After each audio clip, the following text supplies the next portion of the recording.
Hey guys, welcome back to Fort Mort. Sorry I was on mute there for just a second. We are back for the regular Friday series on how to mod certain characters or certain squads. I'm in a new area now, so I've got a new setup. I'm trying to get things adjusted. I know I'm a little bit off the screen right now. Let me fix it. There we go. All right. So today I've got a very special guest. We are going to talk about bounty hunters. Today I have got legendary man himself, known from many areas, including Heinz's, the SWGOH. He's going to tell us about how to mod bounty hunters to beat the Darth Revan team. And that's huge.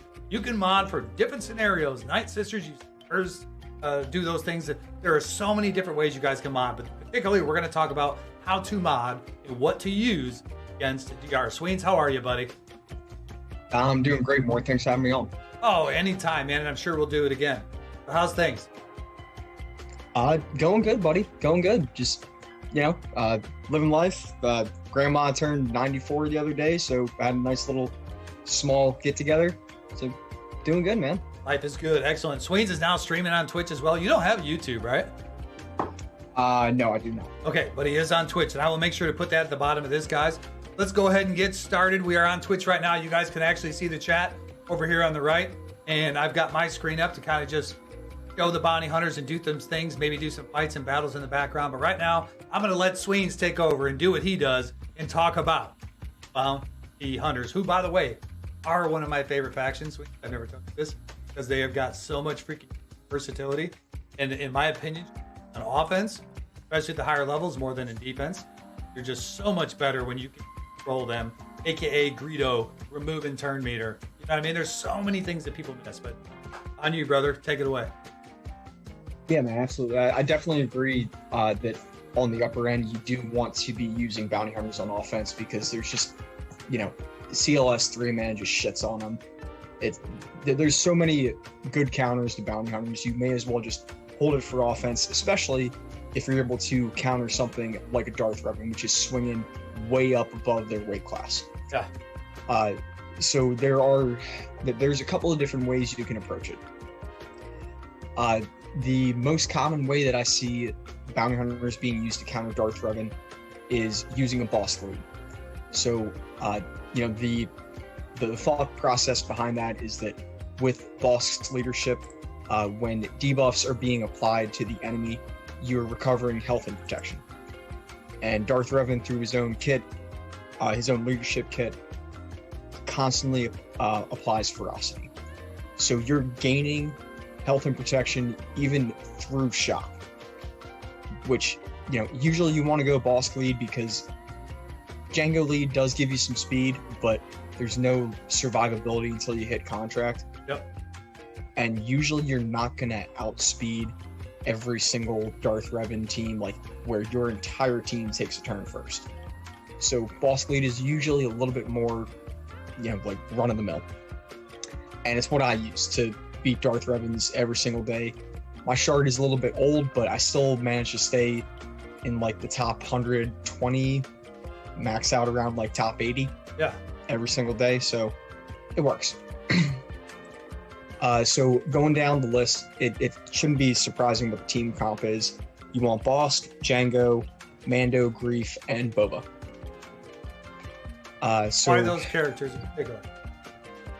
So even if you do run Jango lead, Bossk gets Bossk and Greef for the mass assist, which if you're going Bossk lead, his mass assist plus Greef's mass assist alone, theoretically you could get to contract in 2 turns if you're hitting the weakest target and there's no like pre-taunting like Sith Empire Trooper.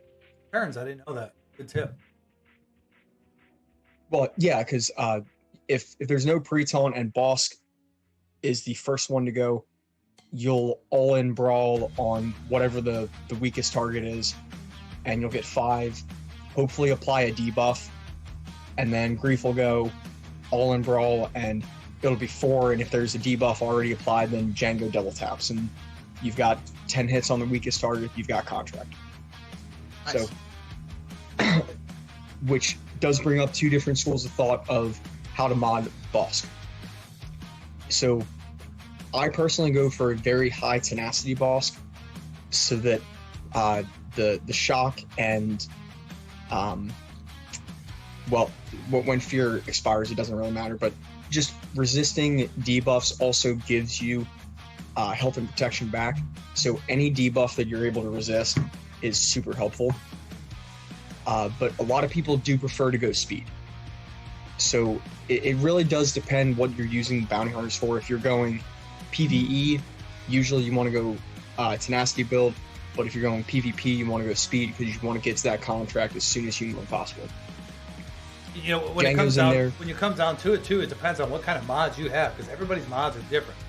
So you might not be able to speed mod it. You might have to tenacity mod. What type of tenacity are we talking? What size tenacity boss are you?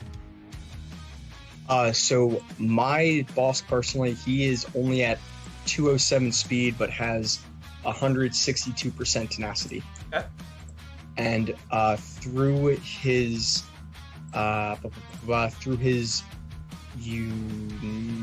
unique.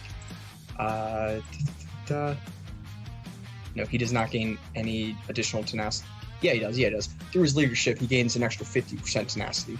So his tenacity is through the freaking roof, which that is a hard counter to the JTR. Like, you got a high tenacity boss. If you put that on defense in the lower end, you don't have to worry about JTR running through it.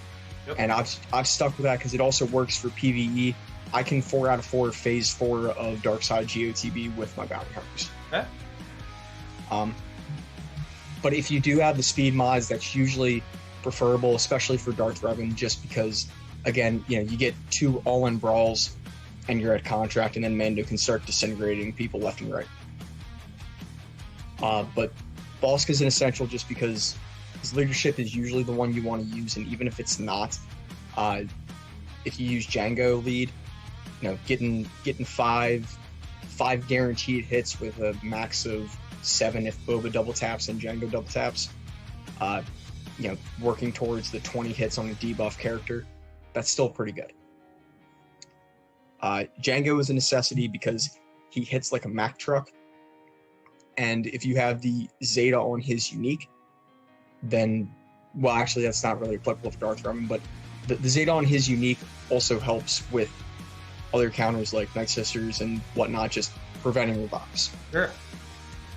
Boba, an absolute must for Darth Revan, because as ferocity starts to stack and any other debuffs that you're able to land, when he uses his special ability Execute, it deals extra damage based on any buff or debuff that it's dispelling from the target.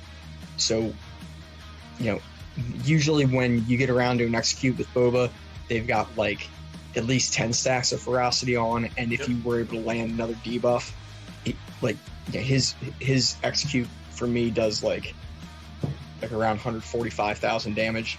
To be clear, guys, every debuff that's up on top of somebody, that Execute stacks how hard it hits. So that's a huge. I didn't know that until recently. The ferocity counted as that debuff. Never really crossed my mind. Yeah, it's a huge hit. He's hard to kill by Darth Revan's too. Boba is hard to kill. Yeah, he is. Because his basic applies damage over time. His special applies ability block to the main target and the whole team, and Execute applies healing immunity. So there's a lot of synergy with him and Bossk to just keep himself standing upright. Yep. And then Greef and Mando are the 2 that actually make you able to fully counter the Darth Revan, because pre Greef and Mando, you couldn't touch it. Yep.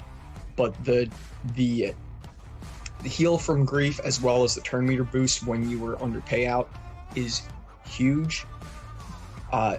In addition to the tenacity up after you've already killed Darth Revan, then you can resist the Basilisk Shan Fallen's fear from her second special ability.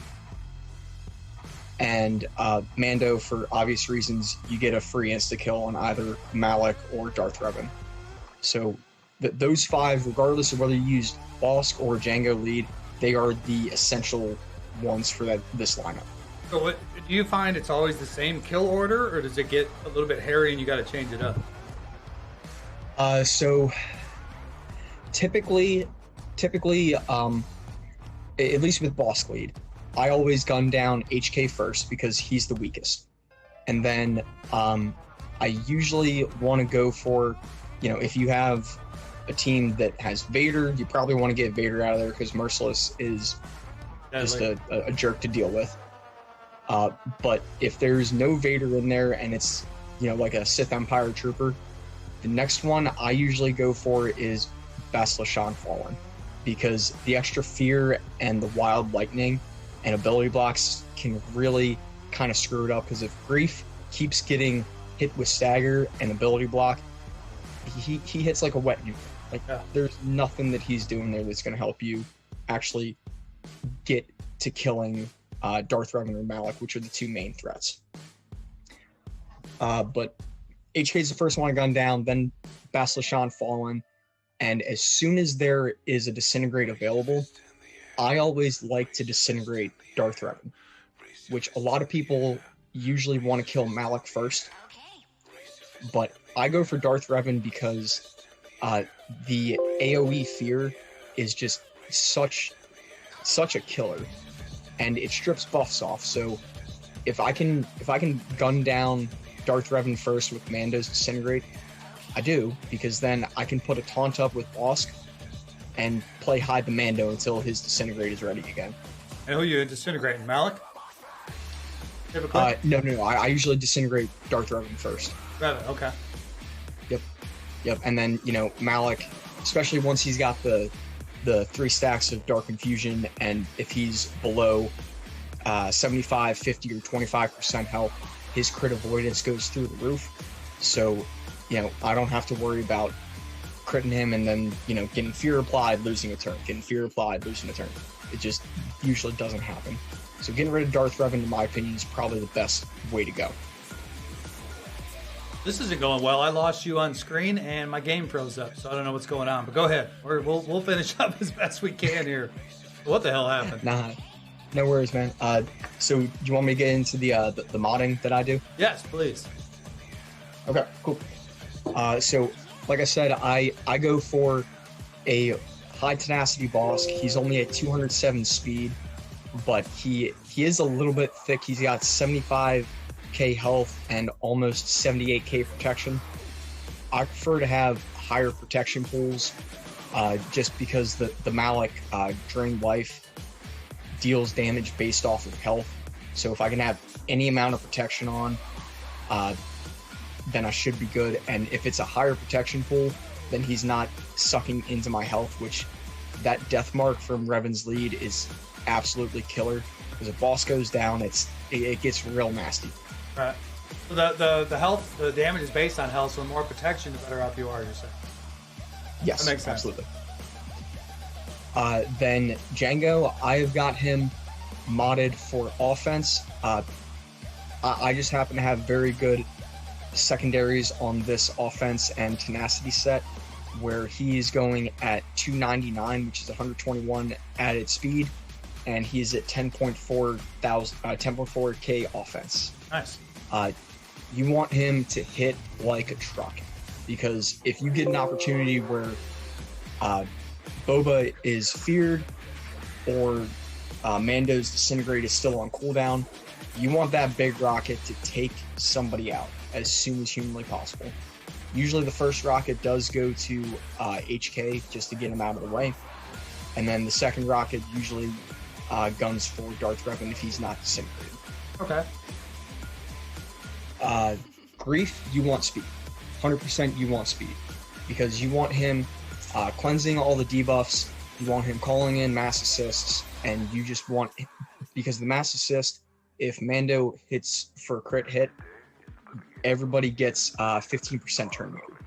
So that in and of itself does help feed the engine to keep working towards a contract and, eventually getting a disintegrate off. You can also go for a speed-based boss for similar reasons. You want Mando to crit, feed turn meter, and get the contract off. So Bosk and Boba are really the only two wild cards. Again, I go with the tenacity-based Bosk, but Boba is really the one who's kind of an oddball. So usually the rule of thumb for Boba is you want him to have a lot of potency underneath Bosk so that the debuffs are landing and you're recovering health and protection. Personally, I run 2 potency sets on him with a crit chance set. The crit chance set is solely for the execute, so that when you send that rocket over towards Darth Revan or Bastila Shan Fallen, you're going to get a crit, and you're dispelling all of their ferocity and any other debuff that's been applied, so that you can almost guarantee yourself, I'm going to get a kill right here and now. So my Boba sits at 268 speed, which is 101 from the mod set, 88% potency, and 9.1k offense. But again, Bosk, you either want speed or tenacity. Either one does work. I do know that speed sets tend to be a little bit more consistent, but you're not going to outrun every single Darth Revan team, so having tenacity helps keep everybody alive. I was just going to say, because me, I know mod-wise, I am not going to be able to cover there Revan if I'm going to make my consistent counter. Yeah. I'm with you, where I think I would lean towards tenacity.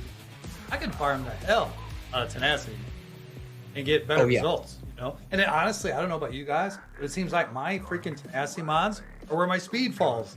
Blows my mind. I don't know. It might just be my RNG. I finally got you back on screen, by the way. It was a freaking nightmare trying to get back. What's going on there? All right. No worries, man. But you can go speed set with Bosk or tenacity set. My tenacity set works pretty well. Grief, you want it to be a speed set, and I put a health set on him just to keep him a little bit more thick and durable. Yep. Jango and Boba, you want offense, and Boba, you do want some decent potency. And then the one differing thing, most people put crit chance and crit damage on Mando. I don't follow that school of thought. I have 3 health sets on him, and he is sitting at almost 91,000 health with 44,000 protection. And the reason that I do this is, kind of like the old school hide the Nihilus. Yeah. You hide the Mando. If they can't put him down, he's going to get a disintegrate at some point. So he's kind of contradicting what you're talking about with the health and the damage, but you need him to stay thick. Well, so Boba is always going to be your weakest one, who is always exposed. Usually Grief hides under stealth, but Malak seems to always want to drain life out of Boba. I think it's because he's the weakest target. Grief is probably going to be a second, or a very close second, if not your weakest one, but he constantly hides under stealth, so you can't gun him down. So Malak's AI does usually drain life on Boba, unless Bosk is taunting or death mark. So keeping Mando super healthy, in my opinion, tends to work pretty well. Yep. One of the ones is, he's a sure shot. Kill them, they're done. If you can keep them alive, absolutely. Yep. It amazes me that bounty hunters can take out DR. Knew it was out there, but I didn't know how. Yeah, and I mean, granted, my bounty hunter team, Bosk, Boba, Grief, and Mando were all Relic 7. Jango's Relic 8. You do not need those kind of relics on them. Bosk, Boba, and Mando, Bosk, Boba, and Jango, you definitely want to have relics, but you can take out a balls to the wall relic Darth Revan team with Gear 9, Mando, and Grief. That's what I was just going to ask. So is there a comparison? If you've got a Relic 7 DR, do you have to have an all Relic 7 bounty hunter team take out an all Relic 7 DR team? Come down a little bit. No, absolutely not. And Cubs was one of the first ones who put a video out on this when Mando and Grief first got released. You really don't need to have them into the relics to counter a Relic Darth Revan team, because Grief feeds the turn meter, Mando feeds turn meter, Grief cleanses, and when you hit your payout, Grief passively cleanses off all the debuffs. So it doesn't really need to be a full relic bounty hunter team. Just as long as you have some decent relics on Bosk, Jango, and Boba, and good speeds on them, you should be able to take on most. I got some work to do. I got a 65% tenacity Bosk. He's fairly fast, but he's not hanging in that one. Well, and man, and again with Mando feeding turn meter, like my 207 speed Bosk can sometimes outrun 295 Darth Revans, depending if Mando crits. Right. Oh, so it all just depends on so many variables Mando's of how the crit kits chance. work. 100%. Right, which is why a lot of people do want to have a high crit chance Mando so that you feed the turn meter, but I prefer to keep him thick and alive because he is very squishy, especially at lower gear levels. I appreciate you, man. We're about 20 minutes in, so we're going to cut this down. I appreciate you hanging out, you guys. This is Swain's. I'm going to put it down below. This is a possibility for you guys that are out there, especially if you're bounty hunter lovers. There is this opportunity to take out DR and another way to take him down. To be honest with you, to have a high tenacity Bosk, or even you should have a fast Bosk anyway. So this is some of the things you should be doing anyway. Tweaking it for the way that you need it. Yeah, it's good stuff, man. Anything you want to add before we wrap up, brother? The bombers are the best. That's about it. One of them, brother. Give me a salute before I take you off screen and go out. That's what I'm talking about, brother. All right, thanks for joining me, man. The next 2 weeks, Yeah, I got Finity coming next week, and I got Ranger coming the following week. So you guys, again, Swains, thank you for that. There's the follow button, guys. Go over there and hit that sucker right now. Meantime, we are out. We are 1 battalion strong. You guys are amazing. Till next Friday. We're out. Shut up and sit down.